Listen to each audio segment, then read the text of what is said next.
Hummingbirds are some of the most fascinating birds you can attract to your yard. But there's a lot of bad information out there about how to feed them correctly and safely. In this video, we're going to bust some of the most common myths about feeding hummingbirds, including a few that can actually harm them.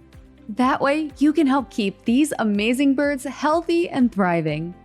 If you enjoy watching bird videos like this, please hit like and subscribe. It lets YouTube know you want to see more content like this and helps our channel grow. Now let's get started. Myth number 1. Adding red dye to nectar helps attract them. One of the biggest myths out there is that hummingbirds prefer bright red nectar to find the feeder. The main way people try to do this is by adding red dye to make their homemade nectar red. But according to the Cornell Lab of Ornithology and responsible hummingbird rehabbers, you don't need to add dye. Hummingbirds are actually attracted by the color of the feeder itself, not the color of the nectar.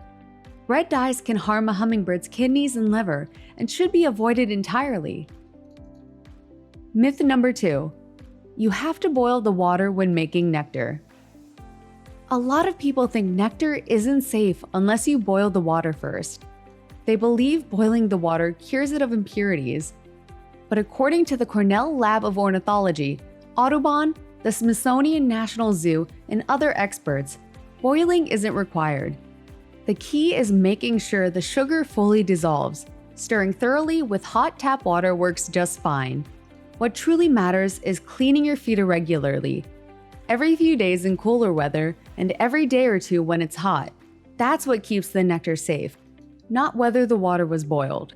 However, if you live in a place where the tap water isn't safe for you to drink, then it is also not safe for hummingbirds. In that case, you should use filtered or boiled water. Just let it cool before filling the feeder. Myth number 3. It's okay to use honey instead of sugar. Some people think mixing honey with water is a natural or healthier alternative to sugar.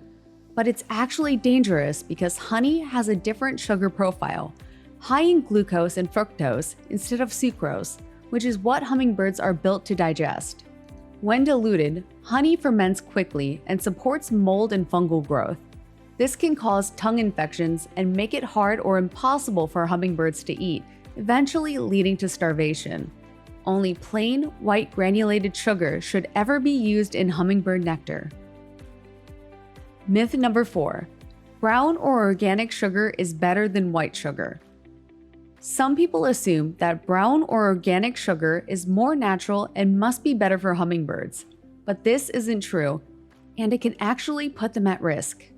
Brown sugar, raw sugar, and many organic options contain added minerals like calcium, magnesium, and iron. While harmless to humans, these minerals can be dangerous for hummingbirds, leading to organ damage or other health issues over time. You should use only basic white table sugar. Myth number 5. Store-bought nectar is just as good as homemade. Some people assume that store-bought hummingbird nectar is perfectly fine to use. After all, it's marketed specifically for feeders and comes ready to go. But many commercial nectar mixes contain additives that hummingbirds don't need, including artificial dyes like the red coloring we already talked about in myth number 1. These mixes may also contain preservatives or flavorings that offer no benefit and could potentially harm birds over time. Homemade nectar is simple: 4 parts water to 1 part plain white sugar. It's cheaper, safer, and matches what hummingbirds are naturally adapted to.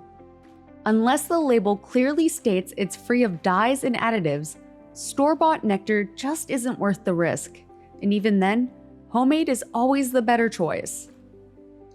Myth number 6.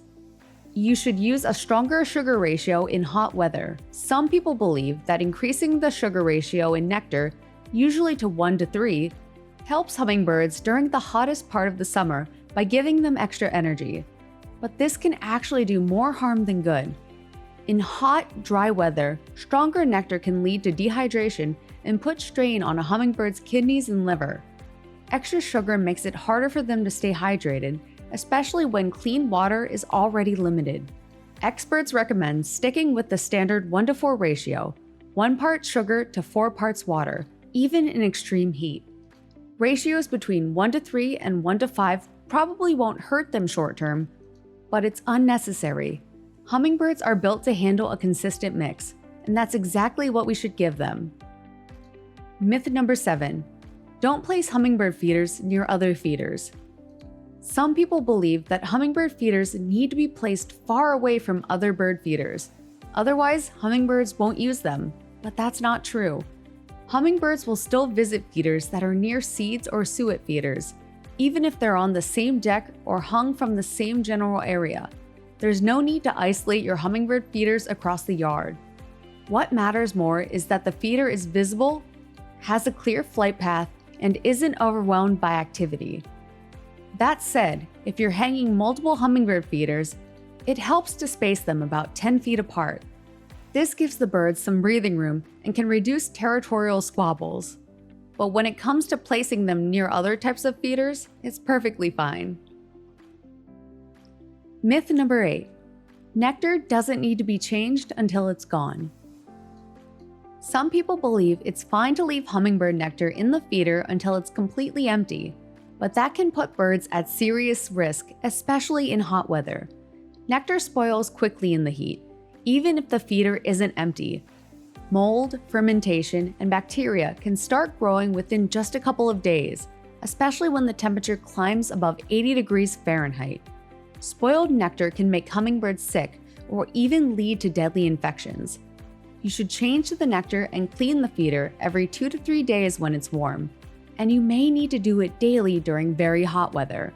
If it's cooler, you can go longer, but waiting until the nectar is gone is never a safe choice. Myth number 9. Leaving feeders up in the fall stop hummingbirds from migrating. Some people believe if they leave their feeders out too long, it will prevent hummingbirds from migrating. They think that by continuing to offer food, they can somehow stop migration from happening. But that's not how it works. Hummingbirds migrate based on changes in daylight, not food availability. Even if your feeder is full, they'll still leave when their internal clock tells them it's time. You can't delay migration just by keeping nectar available. In fact, leaving your feeder up a little longer in the fall can help late-season migrants that are passing through. It gives them a chance to refuel before continuing their journey. Experts suggest keeping feeders out for about 2 weeks after you've seen your last hummingbird just to be safe. You're not holding them back. You're just giving them that final boost to help them get where they're going. Bonus fact that sounds like a myth. Ruby-throated hummingbirds fly over 500 miles nonstop across the Gulf of Mexico during migration. According to researchers, this incredible journey takes these tiny birds about 18 to 22 hours without stopping. They're the smallest migrating birds known to make such a long, nonstop flight, with no gliding, no resting, and no land in sight the entire way. It's a truly extraordinary feat for a bird that weighs less than a nickel. That's it for this video. I hope busting these common myths helps you keep your backyard hummingbirds healthy and happy. Check out the description for links to a few sources like the Cornell Lab, Audubon, and other trusted websites. Don't forget to like, subscribe, and check out some of our hummingbird articles below. Thanks for watching, and we'll see you in the next video.